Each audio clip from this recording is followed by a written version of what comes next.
Good morning, friends and enemies. Just like yesterday's video, today's video will be me being joined by some of my friends and enemies within the Dynasty creator space. We've got Mason from Fantasy Flock. We've got Big Ron Stewart from The Basement, and Corey and Danny, of course, from Fantasy Stock Exchange. In yesterday's video, we made them decide on one player that each of them will not leave a rookie draft without. In today's video, we're doing the opposite, and we are forcing them to pick one player that they really have no interest in drafting in rookie drafts based on where those players are going right now. So just like yesterday, if you enjoy any of their yapping, they will be linked down below. Their YouTube channels will be linked down below, so you can go follow them. And again, the reason that they are in New York, the reason that we're collabing is because we were running an in-office NFL trivia tournament. We've got an entire YouTube channel dedicated to NFL trivia and literally nothing else. That will be linked down below. So I hope you enjoy. If you do, hit the button that looks like this. Subscribe to this channel, subscribe to their channel, subscribe to the trivia channel. Just fucking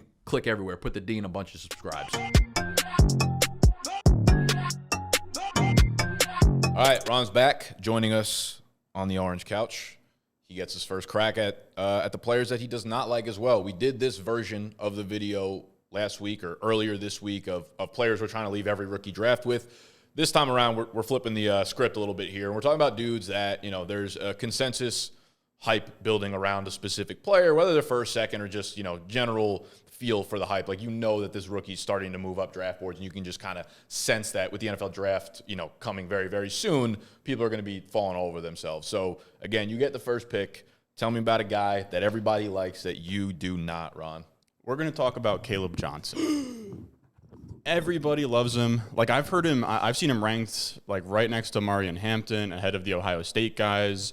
And the reason I put him here is, like, he's like the 112 for me. I'd have him as, like, a 1-2 turn guy. But I think if he gets, like, the right landing spot in round 3 or he goes round 2, we're going to see guys push him, 106, 107, push him into that Judkins, Trevion Henderson area. And for me, I just see him as kind of like a tier below that. He is interesting. He has like one true year production at the end. And at the end, too, something that scares me is that it was 80%. I think 80% of his runs were zone. So he's like very scheme specific. He needs the right situation for it to work out. And I've seen as well, like, I think it's a disservice. Like, people keep on comping him to like Le'Veon Bell. It's like Le'Veon Bell was kind of like once he caught so many balls, but then was also so big. Lev's a crazy comp. Yeah, I don't think he'll ever be a comp like Bell. I did see a little bit of like DeMarco Murray in his game, where he's like a one cut quick runner.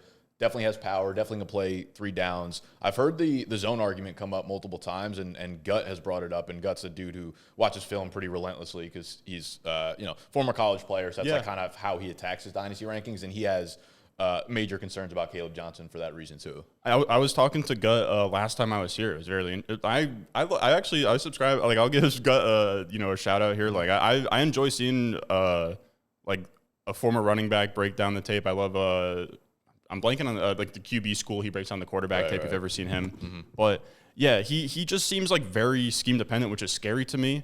And then like I will push back on the idea of like he failed the combine. Like 4.57 at 224 pounds is like very much it's very much fine. It's just like, for me, I see him not in that same tier of like, I'm trying to think of like similar names here of high round 2 guys. Of I think Jonathan Taylor is putting it too high, but you know what I mean? Like, guys who got taken early round 2, we're all excited about. I would have him more in like the Zach Charbonnet. A comp that comes out for me is like Zach Moss. Like, I think he's just going to be kind of like a volume sponge. He's going to get work. I do know people kind of comp him to David Montgomery, which is fine. I think that's okay. I wouldn't be crazy about that career arc. And then you also have the receiving upside's touchy because he did only have 22 receptions, but then it was Iowa. So it's like, could it be more than that? Right, like it's tough because we have seen in the past, like which actually kills us with receivers. We were talking about kind of the flaws of early dynasty is like a guy like Stephen Hill, who was at Georgia Tech, who passed the ball maybe 200 times. So him putting up like 700 yards was like, oh my God, he has like a 60% dominator rating, and then he comes out and sucks. So I think with receiving, when it comes to running backs, I actually think film helps a lot more than tape, just in the fact that more often than not, you can kind of see whether a guy feels really natural catching the ball. if you look at the spectrum of like where outcomes can happen, right? You have the elite pass catchers. You have C-Mac, you have Kamara, you have like the David Johnsons of the world where regardless of where they land, they're going to be a part of that passing game. You have the bottom 10% where it's like the Derrick Henrys, the Gus Edwards, where it's like regardless of where they land, they're not going to get targets there. And then I think the other end of the spectrum is dudes, you just watch them and they can naturally catch the ball. And some seasons they're going to be Zeke in 2016 where he catches 30 passes, and some seasons they're going to be Zeke in 2018 where he's capable enough to catch 65. It's really offensive dependent. So it's almost like if you think he falls into that 80% spectrum in the middle, it's just going to be where he lands. You know what I mean? So like I almost feel like debating like, oh, his reception numbers or his yards per route run were 0.2 below this running back starts to feel, unless you feel like he's in that really, really bottom tier, then it's like, okay, that makes sense. But if he's in the middle, it's really going to depend on, does this team have other weapons to catch the ball? Does this, does this offensive coordinator use a running back in the game? And do I feel like he's comfortable enough to use his hands to catch those dump offs and checkdowns? Like you look at Najee Harris. You really think of him as like a pass catching back, but the dude caught like 70 passes in his rookie year when the offense started to change. Then he stopped catching balls, So it's like it's one of those where I think the receiving aspect is typically overthought when it comes to statistics from the Dynasty perspective, I think. And that's a fair point. I will say the receiving upside is just a small question. The thing that gets so tricky with running backs is the film portion because everyone is like very subjective about it. Someone that I've hitched my wagon to, that's why it gets so weird because you can find somebody like I know I think Brett Whitfield over at Fantasy Points, he does film grades as well, and he loves Caleb. The guy that I like Lance Zierlein just because he has so much data back to like 2015. His running back rankings have been pretty solid overall. He has him behind Genty, behind Henderson, behind Sampson, behind Hampton, behind Judkins, and behind Tootin. And that at least gives me signal that I think he's going to fall on draft day more than people would like. Like I know that his upside's like early second round, but I could see like late third round, and then you're getting to a spot where it's like you obviously don't want to haggle with draft capital, but it does matter where like, early second, you're talking about studs like we talked about, your Jonathan Taylor range. I'm trying to think of like the last two. Breece Hall is like another one. You had Nick Chubb was early second. Like that early second is where like studs go. That teams at the end of the first have like they don't want to use a luxury pick on a back, but they're the next best players. That's what I'm expecting for like Henderson for sure, potentially Judkins, and then for Caleb, my fear is he goes to the third round, and like we definitely love that. Like Devon Achane come from the third round for sure, but like. You're looking at like Trey Sermon, Ty Davis Price, like Marshawn Lloyd last year. Yeah, for sure. Trey Benson. The way I look at the draft capital is like you're a first round running back, you're the starter for your team. You're a second round running back, you get to compete to be the starter for your team. When you start going down, third round is like you're a role player that could eventually be the starter for your team. Day three, you're competing for a role. So each round does take a knock on the potential upside. For a guy like Caleb, though, let's say, and I agree with you, I've seen him fall a little bit. Like when I first started doing mock drafts in the beginning of the offseason, it was a lot of, he's going early second round, around pick 40, 45. The last mock draft I did, he actually fell at around 4. And he went to Dallas, which is a cool landing spot with some upside, obviously. If he does go in the second round, what I do think is fun is that like we have such a strong running back class as well as some really awesome openings in the NFL where it's like whoever goes to Dallas, whoever goes to Denver, whoever goes to Chicago can immediately be like a top 10 running back. If he goes to, one of those three spots in the second round, do you think you'll move him above a running back that similar draft capital, worse landing spot? Or like, do you imagine getting higher on Caleb based on landing spot or draft capital? I know it's like easy to say, just kind of like, but if you're down at like the 112, it kind of seems like you're off him as a talent for the most part. That's pretty much where I'm at, where if he, like you said, if he got second round draft capital in a good spot, I'd probably move him back into the tier with Judkins and Henderson. I think my fear is he goes late round 3 to like a somewhat sexy landing spot, and then the market pushes him into Henderson, Judkins because they're very excited about him, and that's when I would just be out and looking to draft. Like I like Emeka Egbuka a lot, like I'd be taking him there, or the other two running backs. And I will add the last like sort of like nerdy thing about Caleb Johnson that's not great is he gets the comps to David Montgomery and James Conner, like the tough runners. You would like to see like his chunk rate, like his career 10 yards plus rate is like the lowest among the top like 10 or so backs. Like the only ones that have worse, so 12.8% he's getting runs 10 or more yards is Khalil Mullings, Donovan Edwards, Jaden Blue, LaQuint Allen, Kyle Manengai, and Phil Maffa. So it's not like a great list. Like he's not churning those runs out. He has a better like breakaway, so 15% plus, but I have heard the thing that, like, you know, Iowa can just, like, break open the highway lane. Their O-line was super good. That's a little scary to me. I think they were, like, number 4 overall in PFF run blocking grade this year. So when you're kind of, like, it's not so much all or nothing, but almost like Saquon-ish in the way of, you know, how Saquon will go, you know, he'll get 3 and then -1 and 3, and then he'll go 45. For a guy who runs a 4.57 and had the Iowa lanes, it's just scary. Yep. It's scary. I have him as a late first, and I will say, like, I still have him as like RB5. I think he's fine. It's tough because the class is so strong. Exactly. And Caleb's a guy like in another class, last year's class or something, he'd be super tantalizing. Exactly. Possibly your RB1-ish, like in that realm. But it's a fun class all around. So it's gonna be fun to see where everybody lands. Yep. All right. So again, Mason follows Big Ron. And we're here to talk about a player that Mason's lower on than consensus. You know, there's a lot of hype around a lot of guys. That's rookie season for you, okay? But when it comes to the numbers, the film, whatever it is that you want to break down for us, who's a guy that you are likely pushing yourself off of? So going right back to, like, quarterback with, like, the draft capital conversation, I think wide receiver, a big issue that people have in Dynasty, I think people are a lot better about it now than they used to be, is, like, understanding that the category wide receiver almost has 3 to 4 different positions and groups of guys in it itself. And the NFL is going to value those guys different than how we do in fantasy.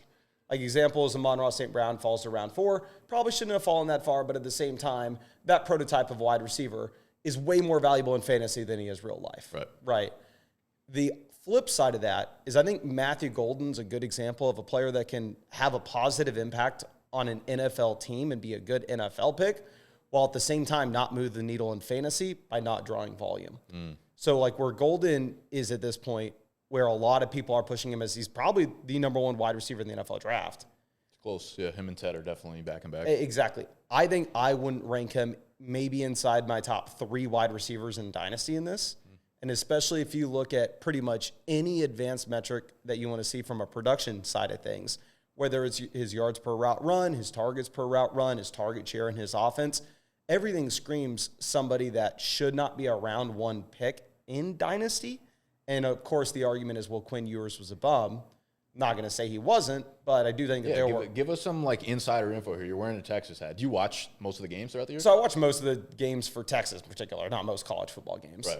But I think my read on it is, like, obviously Ewers had sky-high expectations. So when he comes out and he's bad, he's going to get the label of, like, the worst quarterback ever. You know, just because where his prior expectations were to what reality was. But he's going to get drafted in the NFL draft. Like, the reality of the situation in my mind is you can look at, does Ted McMillan have that much better quarterback play than Matthew Golden? Does Luther Burden have that much? Exactly. So, like, Ewers gets a lot of shade thrown at him, but in reality, he's just a bad college football quarterback. But a lot of wide receivers get it done with bad college football quarterbacks. So I'm not willing to just go all in and buy, like, oh, the tape's great and the numbers are bad only because of Ewers. Because also the numbers weren't good when he was not at Texas. They weren't good when he was at Houston. Yeah, Golden, I've tried to lean more towards film in recent years because I just like having my own takes on things. And, you know, like, everyone can kind of just recite the advanced metrics. And, and it's widely publicly available information, you know. So I kind of like to go in with my own takes on the way that I feel about players. And Golden was, like, one of the first receivers I watched film of because I think it was Lance Zierlein who was like, Matthew Golden is the best wide receiver in this class. So I was like, okay, if he says something, like, probably should take notice. Watching the film, he kind of blew me away just from a route running perspective. Look at the numbers. They're not good. And I think, listen, watching Ewers play, I'm like, this guy kind of stinks, man. Yeah. You do look at Isaiah Bond is there. You look at Gunnar Helm. You look at Jaden Blue. You have a lot of, like, really strong pass catchers there. But again, like you said, I'm watching every college wide receiver, and my thought throughout all the film is, like, this quarterback stinks. You know, there's no quarterbacks that I'm watching, and I'm like, this guy's actually good, you know? So I don't know if I'm looking for the right things as it pertains to the QB play. Matthew Golden, loved the film. Will say, reminiscent of how I felt about Adonai Mitchell last year. So I don't want to, like, go overboard on my own subjective film analysis. Now, most of the numbers, when you look at, like, separation stuff, do still back up that Adonai Mitchell's a great route runner. Will he get it done? Doesn't matter. Like, he needs to produce in fantasy for it to matter for us. And that's the case with Golden. I guess one of my biggest concerns with Golden, he's going to get good draft capital, but almost every place that I've seen, like, slotting him in the first round has been a place where he won't be the one there, right? Whether it's like Washington at the end of the first, he's behind Terry. If he goes to Dallas at 12, he's behind CeeDee Lamb. Like, no matter where he lands, it doesn't feel like the team, even though they're giving him that draft capital, would have a plan to have him as the one. And if like, if that's the case, it's like, where does the fantasy upside really lie with him? Yeah. Because, I mean, I think that's where he fits best, right? I mean, he's like a combine warrior film guy. So his best fit is going to the Dallas Cowboys, and it would probably make the Cowboys offense a lot better because it would create a ton of create a ton of space underneath. But he just doesn't profile to be the player that's going to average 10 targets a game. Yeah, like how many seasons above 900 or 950 yards can we really anticipate from Golden in a situation like that? So I'm on board with that. For me, Golden, again, subjective, love the film, but I will let landing spot draft capital kind of dictate where I want to shoot for a guy like that in rookie drafts. I will say it kind of helps them that a lot of the other receivers in the class kind of profiled the same way. Yeah. Like Emeka Egbuka, really good player, really solid player. Is he going to be a 1 on the outside for a team? Probably not. Is he going to be an amazing 2 and a really good slot wide receiver that could have really high volume? Yeah, probably. And see, I think that's a great example of like if an NFL team went Matthew Golden is a better NFL wide receiver than Egbuka, like – completely fair argument, maybe true. I have no idea. Yeah. But I think for fantasy, if you look at the way that these guys profile, he's probably not going to see as much volume as him. I don't care if like one player is playing on the slot and not as valuable for an NFL team if the guy in the slot's actually going to just have 40 more targets. Yeah, so Golden, kind of a curious case. I think he can play inside. I think he can play outside, but it is going to be dictated by where he lands, what the coach thinks of him, what other weapons are there. So Matthew Golden, pick number 2. All right, moving on to Mr. Corey Bush over here, representing Fantasy Stock Exchange. We've gotten the haterade from Ron, not a Caleb Johnson guy. We've gotten it from Mason. He's not a, who the fuck did he say? He said Matthew Golden. He said Matthew Golden again. You know it better than I do. Who do you got? Who are you staying away from? A tiny honorable mention to the tight ends, just because some leagues that I play in, tight ends don't get valued the way that they probably should, even though some of them are half tight end premium. So just keep in mind league markets for Warren and Colson Loveland. But my biggest kind of avoid in Superflex drafts is Shedeur Sanders. And I'm going to preface that he is an avoid if he gets first-round draft capital, because most Dynasty players know first-round quarterback, got to put some respect on it. Throw him up there, especially goes 9th overall to the Saints, something like that. People are going to take him anywhere between like the 105 to 110 to 111 area, probably in most Superflex rookie drafts. And at that point, I'm probably out on him. And it's for a couple of reasons. Number one, from like a film standpoint, I think these are the things he does extremely well. He's very accurate, throws a great deep ball, sees the field well, really tough quarterback, stands in, takes a lot of hits. Sounds like a great QB. He has a lot of very, very scary flaws that we've seen more talented prospects possess, who they were their crux at the NFL level. He holds the ball significantly longer than he should, which is what Caleb Williams struggled with last year. It's what Zach Wilson struggled with coming out of BYU. Handling pressure is a problem for Shedeur Sanders. The pressure in his conference versus the pressure in the NFL is a night and day difference. I know his offensive line didn't do him any favors, but that is a problem for me.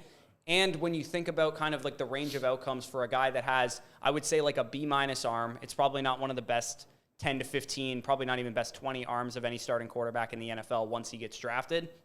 And a guy who maybe could pick up 300 rushing yards. Like, I don't think he's not really he's not a rusher. He's not going to rush. I think his low, medium, and high-end range of outcome is probably low end. He's probably going to flame out of the league and be like a Josh Rosen or something. I think pretty much any QB that comes in the league who's not like the number 1 overall pick, the generational type of prospect, has the chance of being out after the rookie contract. Yeah. And he definitely fits that bill. So that would be like a Mac Jones, Josh Rosen type of pocket passing type of quarterback. That would be the low end.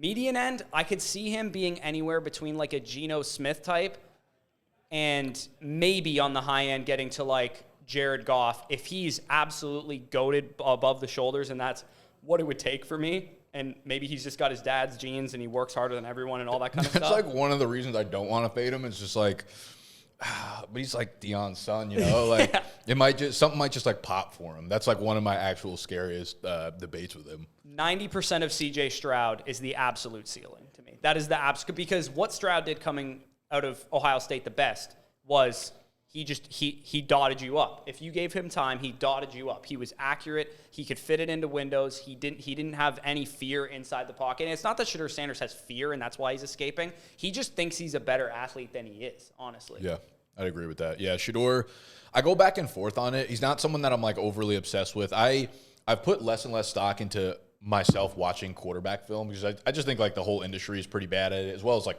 professional sports media, you know? Of course, yeah. So it's like if he gets draft capital, that tells me that he's going to get a lot of chances to start right away. So I don't know that I'd let him fall outside of the first, but I think all the draft concerns are well warranted right now. Like there are a lot of guys that have second round grades on him. He could drop. I don't think it'd be outrageous for him. Realistically, I think the Giants is a pipe dream at 3. I think they would be insane to pass on Hunter or Carter. I think the Saints is very real now that the Carr news came out. Had it not been, I could easily see him dropping to the Steelers at 21 or even further than that, which would obviously put him into a little bit of a danger zone there.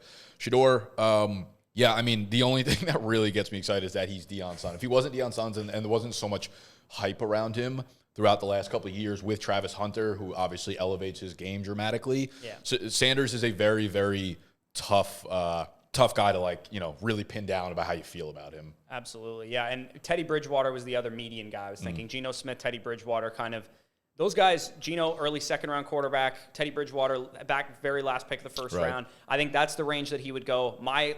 Mason took this in the Target video. My personal quarterback too is Jalen Milroe. I would draft if I had the decision-making ability for an NFL franchise, Pittsburgh, whatever. I would take Jalen Milroe straight up over Shedeur Sanders because if Jalen Milroe hits, you're in the AFC. You're going to beat Patrick Mahomes. You're going to beat Josh Allen. You're going to beat Justin Herbert, Joe Burrow, Lamar Jackson, all these other quarterbacks with Shedeur Sanders. You have to build a very strong team around players like that. And the Lions are kind of experiencing it. The 49ers are kind of experiencing it. You can get very, very close with a quarterback who's an accurate quarterback who can do what he needs to do. But if you don't have that extra elevation level that some of those other guys do, you might be knocking on the doorstep, best case scenario. Yeah. What do you think if Shedeur and Jackson Dart both go in the first? Do you like Dart more than Shedeur? I do like Dart slightly more than Shedeur. I will say both of them probably need a year to develop, and Milroe too, for what it's worth. They all probably need a year to develop.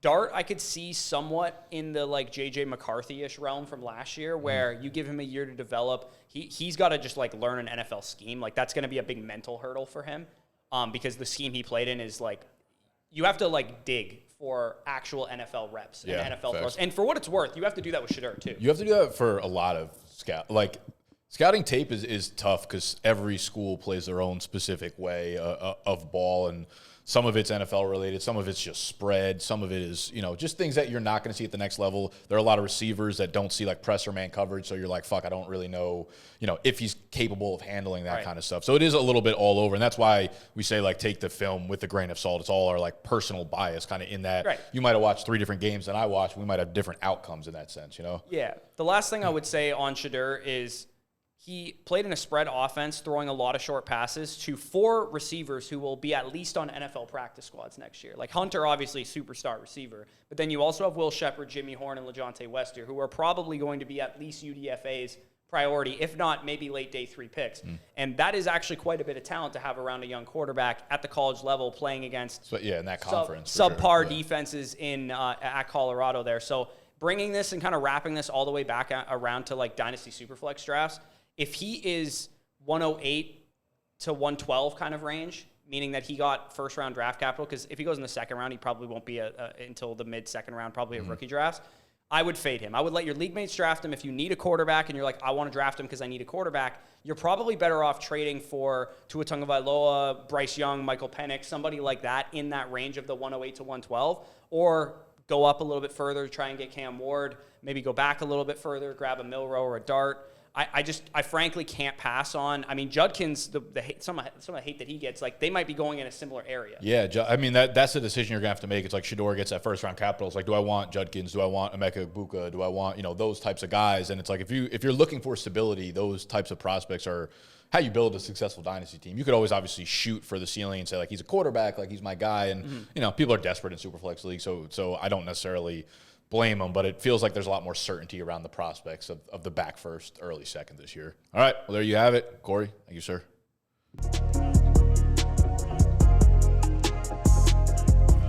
All right, we're back here to hate on some rookies. We have Ron ripped on Caleb Johnson.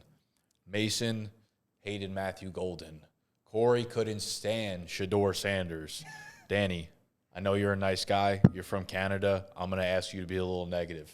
Who are we staying away from? Yeah, and to be fully transparent, I do think for the most part, Dynasty rookie ADP is relatively priced well at this point.